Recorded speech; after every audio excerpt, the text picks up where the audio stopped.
എടാ ഇപ്പൊ ആശുപത്രിക്ക് ഒന്ന് പോണോ? ഏത് നേരം ആശുപത്രിക്ക് തന്നെ. പ്രായമാവുമ്പോഴേ അസുഖങ്ങളൊക്കെ ഉണ്ടാവും. കുറച്ചൊക്കെ കണ്ടില്ല കേട്ടില്ല നിൽക്കേണ്ടി വരും.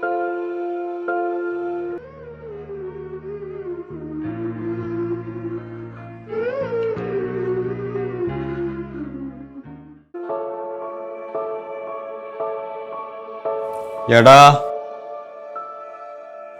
ഇപ്പാക്ക് ആശുപത്രിക്ക് ഒന്ന് പോണടാ. അതിനെന്താ പൊയ്ക്കോളി, എനിക്ക് തീരെ സമയമില്ല. കാക്കാനോട് പറഞ്ഞാളി.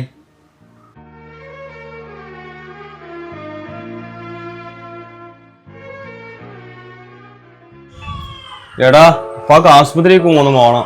നിങ്ങൾക്ക് എന്തിയാ? തല എങ്ങനെ മിന്നുണ്ട്, പനിയുണ്ട്, ഷുഗറും പ്രഷറൊക്കെ നോക്കിയിട്ട് കുറെ ആയില്ലേ, അതൊക്കെ ഒന്ന് നോക്കും ചേച്ചാ.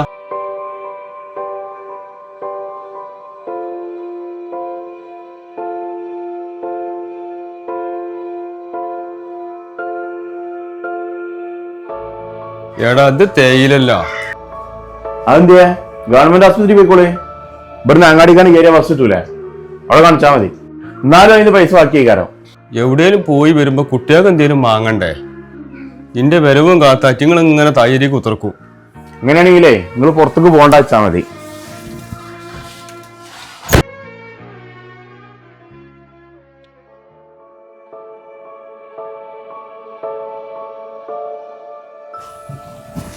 ആ അജ്ജും വന്നില്ലേ? ഞാൻ എന്നെ കാത്തിക്കേന്. എന്തേ ആവശ്യമുണ്ട്. റഹ്മാനെ, സംസുവാ അണ്ടാ നമ്മളൊന്ന് വന്നാണി. ഇവിടെ ഇരുന്നാ ഓരോണ്ട് വെറ്റേ.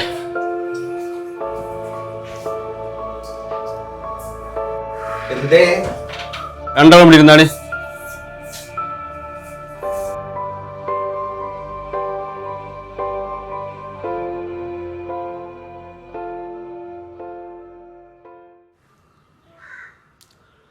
ഞാൻ അപ്പ നിങ്ങൾ ആരാ? അതെന്ത് ചോദ്യ? നിങ്ങൾ ഞങ്ങളപ്പ.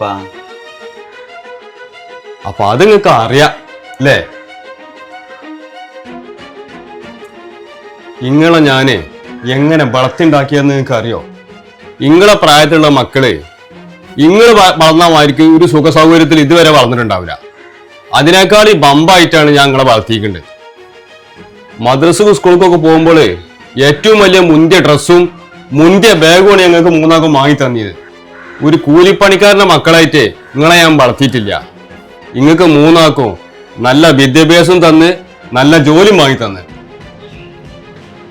അതൊക്കെ ഞാനേ എൻ്റെ നല്ല കാലം പകരം കൊടുത്തുകൊണ്ട് കിട്ടിയില്ല. എൻ്റെ ചങ്ങായിമാർ ബെൽസി നടക്കുമ്പോഴേ ഞാൻ ചോര നീരാക്കി നയിച്ചു തരും.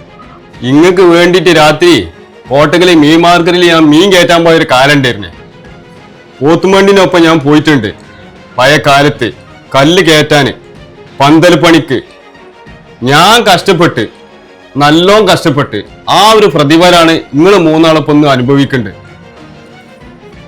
ഞാൻ അന്ന് വെൽസി അടക്കുകയാണെങ്കിൽ നിങ്ങളിന്ന് കൂലിപ്പണിക്കാരേക്കാരോ. മക്കളെ പഠിപ്പിച്ചലും മക്കൾക്കൊരു ജോലി ആക്കി കൊടുക്കലൊക്കെ രക്ഷിതാക്കളെ കടമേനയാണ്. പക്ഷെ തിരിച്ച് മക്കളെടുത്തുനിന്ന് വാപ്പാര് പലതും പ്രതീക്ഷിക്കുന്നുണ്ട്. നിങ്ങളൊക്കെ പെണ്ണുങ്ങളേറ്റും കുട്ടികളേറ്റും ടൂറ് പോകുന്നുണ്ട്, പുറത്തു പോയി ഭക്ഷണം കഴിക്കുന്നുണ്ട്. അതൊക്കെ വേണം, അതൊക്കെ ആവശ്യം തന്നെയാണ്. ബാപ്പാക്കത് കാണുന്ന സന്തോഷമാണ്. ഒരിക്കലെങ്കിലും നിങ്ങൾ മൂന്നാൾക്കാരിൽ ആരെങ്കിലും ഒരാള് ബാപ്പാ നിങ്ങൾ ഞങ്ങളെ കൂടെ പോരാന്നൊരു ചോദ്യം നിങ്ങൾ ചോദിച്ചേക്കണ. 2 മാസം 3 മാസം കൂടുമ്പോൾ നിങ്ങൾ മൂന്നാൾക്കാരും വലിയ വണ്ടി കുഴിച്ചുകാണ് ടൂറ് പോകുമ്പോൾ ബാപ്പാനെ ഈ പെരന്റെ കാവക്കാരനായിക്കാണ്ടല്ലേ നിങ്ങൾ പോയിന്നത്. ആ ഇനിയിപ്പോ കഴിഞ്ഞതിനെ പറ്റിയൊന്നും പറഞ്ഞിട്ട് കാര്യമില്ല. ഞാൻ പറഞ്ഞ് കേട്ടക്കണ് ഇംഗ്ലീഷുകാരെ കഥ.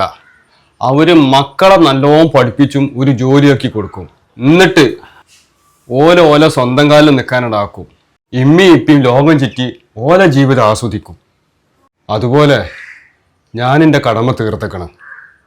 നിങ്ങളെ മൂന്നാളെ പഠിപ്പിച്ച് ഒരു കരക്കെത്തിച്ച് ഇനി മൂന്നാളും നിങ്ങൾക്കുള്ള ഭാവി നിങ്ങൾ നോക്കുക. അപ്പോ ഞാനൊരു തീരുമാനം എടുത്തേക്കണം. ഈ പെരിയും പറമ്പോ ഞാൻ വിൽക്കുകയാണ്.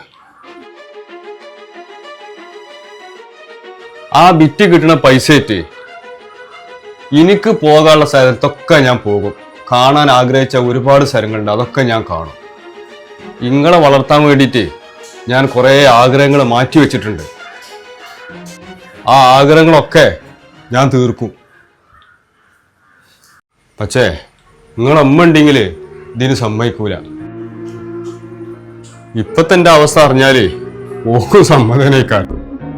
സ്വയം ഉരുകിയൊലിച്ച വിളക്കുകളും ഒടുവിൽ ഇരുട്ടിലാകുന്നു.